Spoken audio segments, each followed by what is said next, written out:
I want to share with you some of the things that I've been walking through in the last couple days. And I want to share with you the way that I've been walking through it because I want to do this for God's glory. I mean, nothing that we suffer should be in vain as long as we're being used by Him. One of the things that I've done, and forgive me, I hope that this won't be choppy or anything, but I'm trying to go through my journal so that I can reference the things that I've done, reference the things that He's sort of led me to do and pulled up inside of me. Now, for reference, God has told me to stay in this house. He's told me certain things. He's told me, I set you up here. No one can take you from here. There are actually two units on my property. There's a front unit and a back unit. And then He told me when my tenant moved out of the front unit, He said, keep this place for your family. And at the time, that made no sense because my daughter was getting her doctorate. Surely she wasn't going to move back home with Mom. But it makes sense now that she's given up her doctorate. When it came time for me to make a decision about selling the building that was going to be the thing that paid for my house, God told me He wasn't done with it yet. And that building He has used as a metaphor to teach me how to care for His house, even to the extent of not allowing me to make money on the building, not allowing me to bring people, foreigners, uncircumcised in heart, into the building. And so I had to let go of my staff. I had to let go of the groundskeeper. I had to do certain things that He teaches us to do with His house. And He has used it in ways that you just couldn't even imagine in order to teach me. Not only to teach me how to take care of His house, but also what He's doing with His house. So I'm not going to get into that in this video, but I talk about it. I've talked about it quite a bit, actually, even in Heart Known series.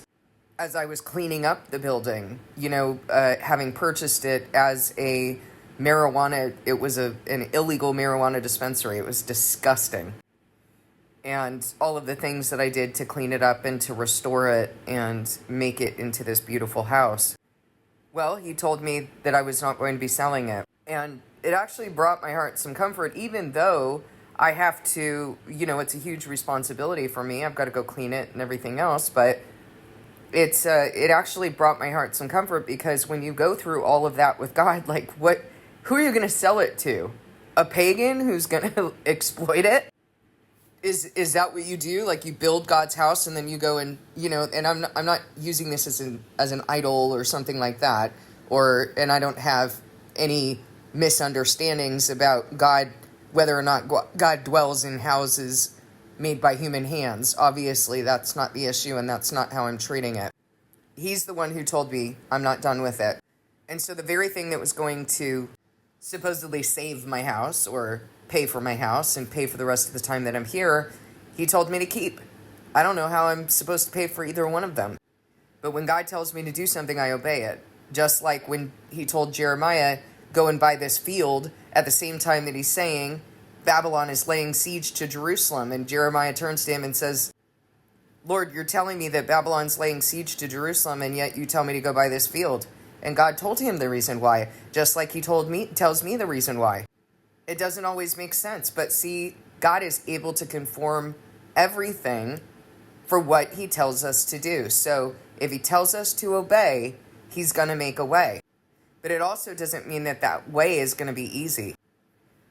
What I would have done, what I wanted to do, and took up with God initially was I wanted to sell both of these properties and go buy something outright and just go be with my family and not have to worry about how I'm going to pay for anything because everything would have just been paid. But when I asked Him for permission to do that, He told me I'm to stay in the place where He called me. This is the place where He set me up. And He told me that in the very beginning that He set me up here. So, okay. And then month after month, Lord, can I sell the building? Lord, is it time to sell the building? So it doesn't make sense. It doesn't make sense when the banks are sending you threatening letters, when your home goes into foreclosure. These things don't make sense. But this is what He's told me to do. And in January, when the house went up for auction, He postponed the auction of my home 3 more months. And I'm not afraid to tell you this because I know that anybody who tries to interfere with this they're going to be dealt with directly by him. So I can tell you that a lot of people would be afraid to tell you this, to tell you what's going on, because people might interfere with it. They might try to capitalize on it. Oh, woe to anyone who tries to do that, because I'm telling you right now, God will deal with them personally. I can tell you that with full confidence because I know what I'm doing with him. I know that these are not my own crazy ideas.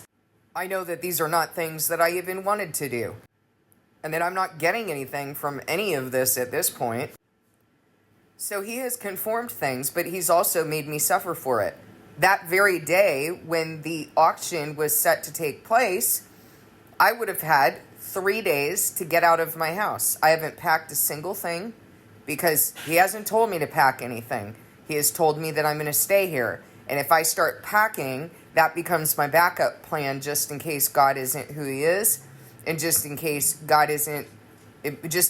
oh, well, I heard him wrong or something like that. So I haven't done that.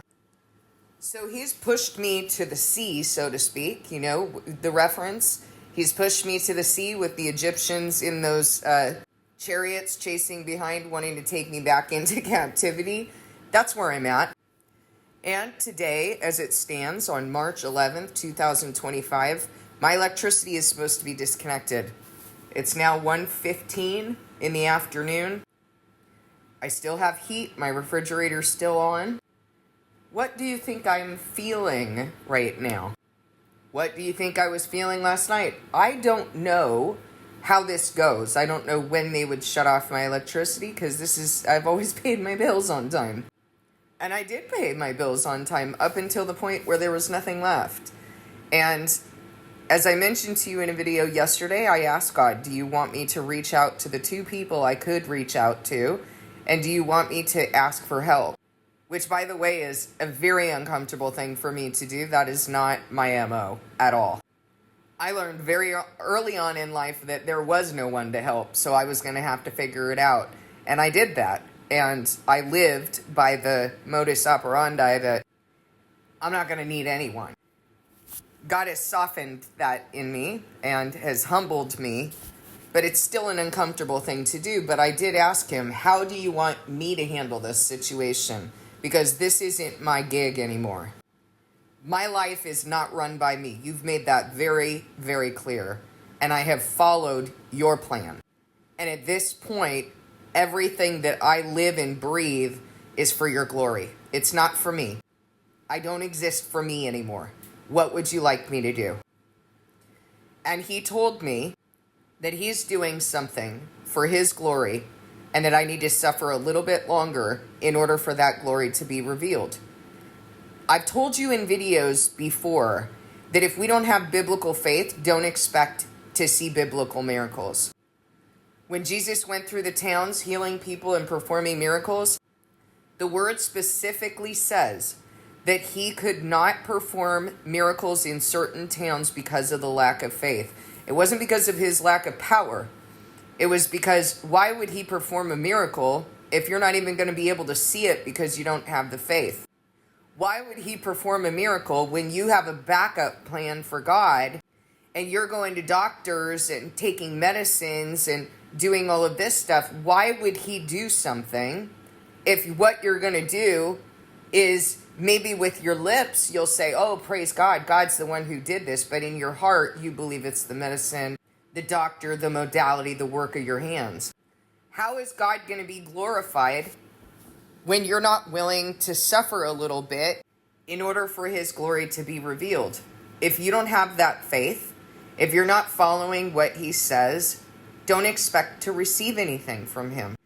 He doesn't yield his praise or glory to idols, and he's not going to give to those who are adulterous and double-minded. I had already sorted this through with God when someone contacted me. One of those 2 people contacted me and offered to pay my electricity bill. And I knew what I needed to do. I already knew what I needed to do because God already told me what I needed to do. I need to suffer a little bit longer for his glory to be revealed. Is this craziness to the world? Yeah, it is. But if you've been separated out of the world by his Spirit through circumcision, you're going to get it. You're going to get it by the Spirit, what it is that is required of you, and you're going to do it. And you're not only going to see his glory, but you're going to be used in order to reveal his glory. And also, it's going to hurt. It's going to hurt, but it's going to be worth it, because God will bring you to a place of understanding that that's all there is. The world is a liar. There's nothing that I trusted in this world that was ever loyal and ever yielded the promises, the carrot that it held out. I never got peace from wealth. I never got security from the work of my hands, from my pagan storehouses or my insurance or my bank account. Never. I never got the rewards that the world had promised. It was a lie. Everything was a lie. And I'm watching people who are going through so-called natural disasters that, even in their Christianity, they don't acknowledge that God's the one that sends these things. And I'm watching them discover in real time that all of these things that they put their security and hope and trust in have loopholes, are not loyal. Turns out insurance companies don't care about you. Turns out all that security you've been paying into with your taxes, FEMA don't care about you either. And the politicians who campaigned on promises to take care of you, they don't care about you either. They used you too. Just like the prostitutes we've been, right? These are the things we loved. These are the things we trusted. And they used us and tossed us to the side. Who will care for you, Jerusalem? God is the only one who cares for you. You cannot trust human beings, systems, kings.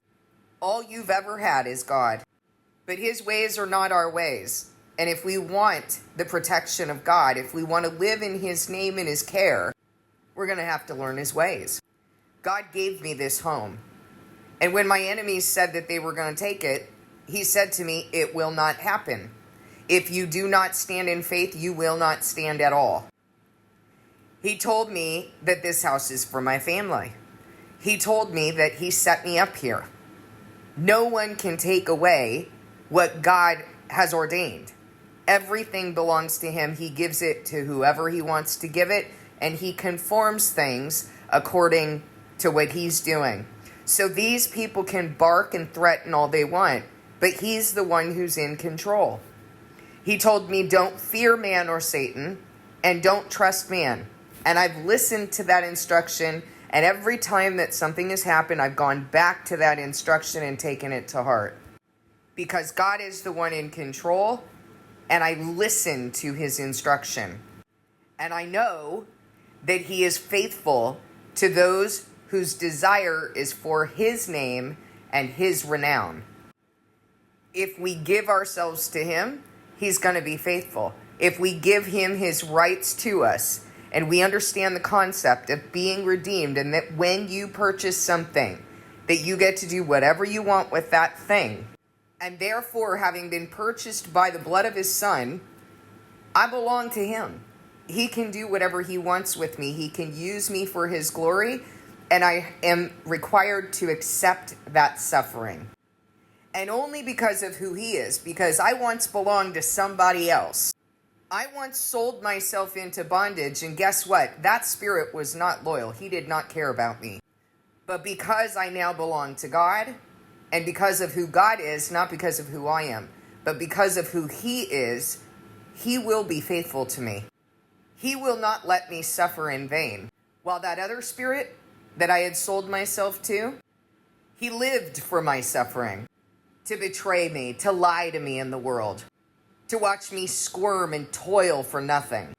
God is going to succeed in what he's doing. No one has power over God's will.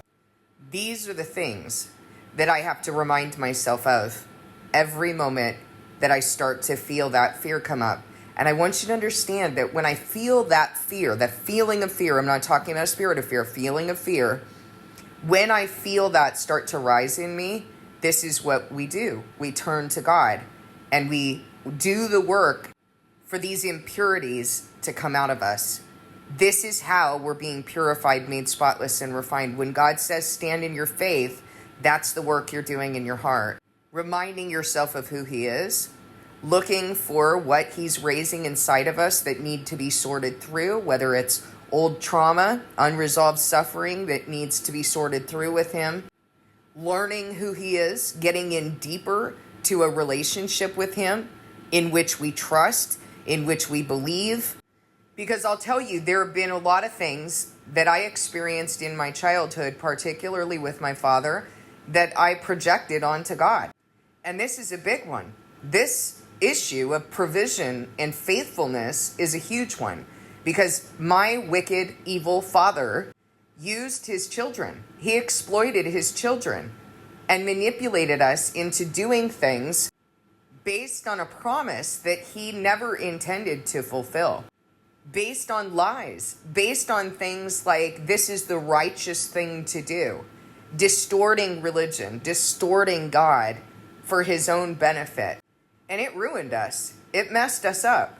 It obliterated any ability to trust another human being, because he took until there was nothing left to take from a little tiny child. But I want you to know that there is nothing that you have been through in your life that God does not intend to heal. It is of no use to him for you to continue to have a diagnosis or to continue to be in that pain, and he intends to heal you. It's not like, oh, if you want to heal, he'll heal you. No, he's going to make sure that you heal. And it's going to be a painful process. And that's part of what I'm going through right now. Because what that led to with my father was a lot of idolatry, a lifetime of idolatry. Idolatry of self, idolatry of men, idolatry of money, idolatry of things that I thought were going to make me feel better, idolatry of status and glory and expertise and false knowledge. Lots and lots of idolatry. You know what's funny is that I used to look at the 10 Commandments and kind of run through them like a checklist and go, oh, idolatry. Yeah, that's not one that I really struggle with. I don't bow down to statues and wood and things like that. That's stupid. There is nothing more intelligent about bowing down to my own expertise when it's not working for me. In fact, that's more stupid than bowing down to a piece of wood, I would say. Those experiences led to a lot of sin. And this is something that God has been purging out of me. And so when he said to me at the start of this, don't fear man or Satan and don't trust man, that was extremely important instruction that did not come from me, because that was my MO right there. To fear man, to fear Satan, to fear all of the rules in the world and all of their laws are super scary. And I was forever trusting man when there was no reason, and actually every reason not to trust man. I was forever handing myself over to the world when there was no reason, in fact, every reason to not trust the world. And it's because I didn't trust God. And I had to learn how to relate with myself and to be connected with myself so that I could be connected with the spirit inside of me. But it's required me to go through a lot of pain, to feel that pain, to be honest about that pain, and to sort through it and soothe myself as I'm doing that so that I can then go to God appropriately and learn what he wants me to learn. This was a very difficult thing to learn, to build inside of myself, because this is something that should have been built inside of us through good spiritual parenting, which none of us has received at this point in history. What we have received is counterfeit, lying Christianity, not true Christianity, counterfeit Christianity, which has lied to us and been superficial and thrown a bunch of rules at us. A checklist of do this and do that, a rule for this and a rule for that. None of these teachers, none of these leaders, none of these so-called pastors and rabbis have any healing themselves. And this is why they don't have a testimony to share with us that's worth anything. Why? If there's balm in Gilead, if there are physicians there, why is there no healing for God's people? I want you to understand something very clearly. what I offer you, I have nothing to offer you except for my testimony. What God has built in me is my offering to you, and it is also God's offering to you. You are going to know what you've been given because you're going to go through it too. And this is your covenant. I'm sorry you've been lied to in the very place that you thought there was healing, in counterfeit Christianity. Those false churches, false religions, false denominations, that divided kingdom, those worthless shepherds. I'm sorry that they lied to you. I'm sorry that they are worse than the pagans in the world. But there is a solution. That solution is found in Christ. If you worship him, as he said, in the truth and in the spirit, not through a human being, that includes me. In the truth, his word, and his spirit, he will return to you. He will respond to you. He has promised to do that. So he's not the liar. And he will minister to you. And he will build you, and he will prepare you to walk in this covenant, to fulfill this covenant, and for what you're going to suffer. What I have done is reminded myself of what his word says, reminded me of what he has said to me directly by his truth and his spirit, continued to remind myself of that, listened for what he's raising so that I can be healed, so that I will do the work that I need to do in personal accountability to look at what I've been through and what that created in me, to learn the reasons why God sent certain things in my life.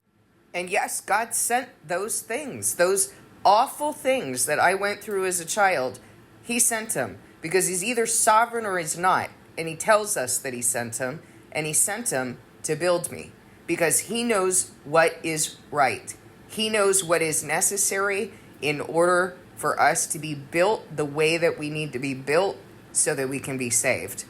And if you believe that, then you're going to do the hard and painful work of digging in there and examining what you went through, what it created in you, what you need to repent from, what you need to heal from, and how you need to go back and relate with God. Ask him the questions. Why was this necessary? What do you want me to learn? Is there anything else? Is there anything else, Lord? You got a lot of healing to catch up on, guys, because none of us has had the truth about healing. So we have a whole lifetime of experiences that God is going to raise that you need to start making sense of. Surely you've seen people who have pulled themselves up by their bootstraps, who have a whole mess of past, but they just close the door on it and they keep it moving, and all of that gets acted out in their families, with their children, with their spouse, in work relationships, and they're a mess. Some of them are very successful messes. I was successful according to the definition of the world, so don't misunderstand. You can't just forget what has gone on. It affects your life because God sent it to build something in you. And if you're rejecting letting him build that in you, you will bear the consequences of that rejection, of refusing to receive his ministry. And you can call it PTSD all day long. You can call it symptoms of a diagnosis and justify yourself away by that diagnosis. It doesn't change the facts. And the facts are, there's a sovereign God who sent those things in your life to build you. And if you don't receive it, you'll receive the consequences of your refusal.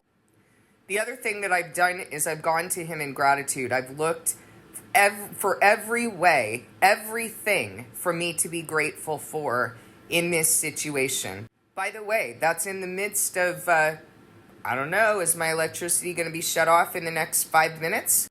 Well, thank you for the electricity that I have right at this moment, Lord. Thank you for the fact that I know that I'm in you, and I know that anything that happens is done by you. Nothing passes through your sovereignty, and there is no competition with your will. I have these other things, Lord.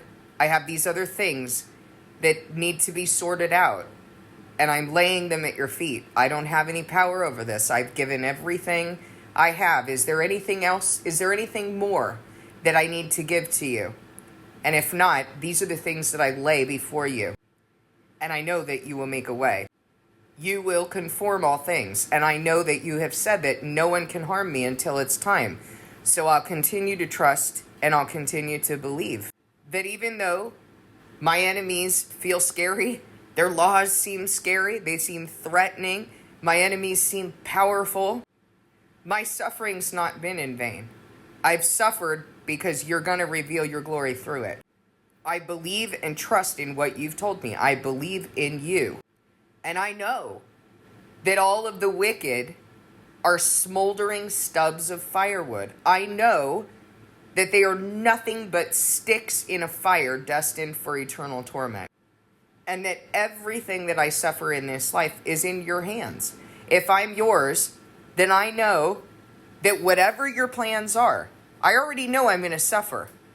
But whatever your plans are, I know that you're the one in control. I'm not praying against the devil. The devil is nothing. God uses the devil to test, and then he hands you over to the devil when you've chosen him. That's the bottom line. The devil's not a competition with God. It's not an arm wrestle to see who's stronger. God is the only strength. I want you to know some of the feelings that I have had so that you can understand these are things you got to walk through. Yesterday, I took a shower, and as I was taking a shower, I wondered, is this the last shower I'll be taking in my home? Because if my electricity is shut off, so is my electric water heater. Is this the last time I'll be showering in my home? Is this the last time I'll do a load of laundry? I'm thinking about all the things I did over the years to make this place a home. Everything I planted, harvested, and then preserved. The things I made for my family here, the floral arrangements that I make every spring for my daughter, the backyard wedding that my daughter and son-in-law had here, the play area that I made for my grandson. And I've had to think about, well, if I did leave, I'd have to leave everything behind. I couldn't take anything to my children's little apartment. I would take minimal things. I would take minimal clothes, which is how I live anyway. I don't live with a bunch of clothes. A couple pairs of shoes, my dogs. That's it. What else would I take? I would leave everything behind. And that's painful. It is painful. But ultimately, my heart ends up being brought into this place of there's no thing that matters. I have a grandchild on the way. I have another grandchild who, according to my daughter, asks every day for grandma to come over, which is like everything. My kids reaching out to me, over the last couple days, knowing that I'm in pain, but knowing that I'm standing and that I'm staying here right now because this is what I committed to do with God instead of leaving and distracting myself so that I don't have to walk through the faith. Treating this like the time's going to pass and then I'll find out whether the lights got shut off or not. No, I'm staying here and I'm walking through it. And my kids are respecting that. And they're asking me, when God permits, we'd like to see you. So just let us know when you're going to come out. This process is heartbreaking. But see, during the process, what God is doing is he's taking every single thread of my heart and making sure that it's tied correctly, that it is connected to the right things. And that if there's anything that I'm so concerned about here at this property, I just can't leave those things. He's going to cut those threads because I belong to him, not an abundance of things. And if I were to go to my children's house, I would be focused on sitting with them and talking with them and spending time with them and the joy of my grandson. And I would be using that time as a distraction. I wouldn't be sorting through these things, these feelings that I have, these thoughts that I have. I wouldn't be taking the time to sort through those things and giving and collaborating with God to clip those threads, to circumcise my heart and to consecrate it to him I would not be able to suffer for his glory. You know, when I was of the world and would handle certain, handle situations, I had meticulous plans by the work of my own hands, and everything was so controlled, right? Like I thought that they were so controlled. And I've come to learn that I have to tolerate a lot of ambiguity. I know the things God has told me. I know where he's moving me at a given moment, but I don't know how this is going to go. He hasn't rolled out the plan for me. He's told me enough that I need to hold on to in faith. And because of that, there are these spaces where I have to say, okay, it would be heartbreaking if anything other than that happened. And I'd have to understand the things I've heard and done, like giving up my house for a building that's going to be taken too. I'm having to go through all of the feelings and all of the thoughts while continuing to remind myself of what he says in his word, what he's told me. So I want to tell you something else that he has said in his word. Blessed are those who've left fields and houses. I've left my field and I've put my house on the line. And everyone who has left houses or brothers or sisters or father or mother or wife or children or fields for my sake will receive 100 times as much and will inherit eternal life. You guys are going to leave all that. Hear what I have to say. Everything you have is going to be taken from you. I made the decision to give these things up. I returned to him. I've lived in his covenant. You guys have waited on this channel. The reason I know you've waited is because you don't obey. You don't show up to something as simple as Sabbath assembly. You have not discerned. You have not returned. And during the Antichrist reign, everything's going to be taken from you. You won't have the choice. It will be taken. Oh, no big deal. You can do without things, right? No, your children will be taken from you. Do you hear what I have to say? Because this is what the word says. It will be taken from you. Do you hear what you've been gambling with? Do you understand the offering that I'm presenting to you? The opportunity that God has given you to return by choice? Because those who are his are going to return. Many of them through kicking and screaming. Through being brought very, very low. Because what choice did you give him? Deuteronomy 28:41. You will have sons and daughters, but you will not keep them because they will go into captivity. That's what you've been gambling with. Have I asked you to do anything for me? I haven't asked you to do anything for me. I asked you to do this for yourself. In fact, pleading with you on multiple videos, do this for yourself. Do this for the children you say you'd lay down your life for. So why aren't you? If you knew the things that the Bible says about what's going to happen to you for not returning, you would do these things. Revelation 3, when speaking to the church in Philadelphia, Jesus says that he's going to spare these two lampstands, Smyrna and Philadelphia. He's going to spare the witnesses from the hour of trial that he's going to bring on the entire world to test the inhabitants of the earth. You're going to be tested, not by choice. You're going to be brought into a place because you refused the choice. He tried to cleanse you, but you wouldn't be clean. Jeremiah 13:15. Hear and pay attention. Do not be arrogant, for the Lord has spoken. Give glory to the Lord your God before he brings the darkness, before your feet stumble on the darkening hills. You hope for light, but he will turn it to utter darkness and change it to deep gloom.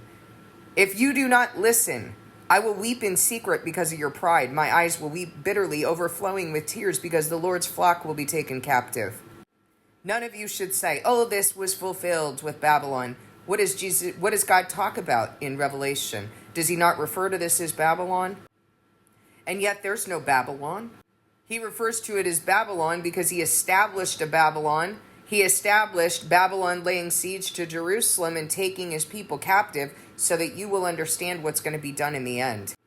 Say to the king and to the queen mother, come down from your thrones, for your glorious crowns will fall from your heads. Do you think you have security in your status, your expertise? Are you looking at what's happening? in the world, particularly in the United States. All of these securities that people thought they had. And yet you do not worship that image of the beast, you'll be deported. You don't have security in your green card. Freedom of speech, you don't have that where the image of the beast is concerned. You'll be killed, you'll go into exile, you'll be separated from your children and your spouses. The delight of your eyes will be taken away. The cities in the Negev will be shut up and there will be no one to open them. All Judah will be carried into exile, carried completely away. Look up and see those who are coming from the north. Where is the flock that was entrusted to you, the sheep of which you boasted? What will you say when the Lord sets over you those you cultivated as your special allies? Will not pain grip you like that of a woman in labor? And if you ask yourself, why has this happened to me? It's because of your many sins that your skirts have been torn off and your bodies mistreated. Can an Ethiopian change his skin or a leopard change his spots? Neither can you do good who are accustomed to evil. I will scatter you like chaff driven by the desert wind. This is your lot, the portion I've decreed for you, declares the Lord. Because you have forgotten me and trusted in false gods, I will pull up your skirts over your face, that your shame may be seen. Your adulteries and lustful neighings, your shameless prostitution. I've seen your detestable acts on the hills and in the fields. Woe to you, Jerusalem! How long will you be unclean? Jeremiah 15:2, and if they ask you, where shall we go? Tell them, this is what the Lord says, those destined for death to death, those for the sword to the sword, those for starvation to starvation, those for captivity to captivity. He gave you the choice. You had an opportunity to accept this by choice. And yes, you were going to suffer. It was not going to be comfortable. You were going to have to be separated from the world. He gave you the choice. And he told you ahead of time it wouldn't be comfortable. He told you ahead of time you'd have to bear your daily cross, suffer for his name. So why is it that so many of you think you're in ministry, think you're doing all this stuff because you learned it in counterfeit Christianity, right? But you're not experiencing any of that. You're not suffering for his glory to be revealed. You're not even assembling. And yet you say you're in the body. You say you're in the fold. You say that you're priests of God. You don't even assemble. 2 people on this channel that I could even reach out to ask if they could help me. Y'all eat from me, and I'm not asking you for this, but I'm telling you what the reality is. You're lovers of self. So many of the people who've come on this channel when I put out a video rebuking have left the channel. They could not be confronted. Most of them have left the body because they could not be corrected. Yesterday, I put out a correction, and one of the people responded to me with love, with character. They were able to hear it. That's how you know the Spirit of God is in a person, because they care more about their soul than they do about their face. They're able to feel compassion for those who belong to God. They're able to reflect on themselves. They don't take those convictions and blame God's servant for being the messenger.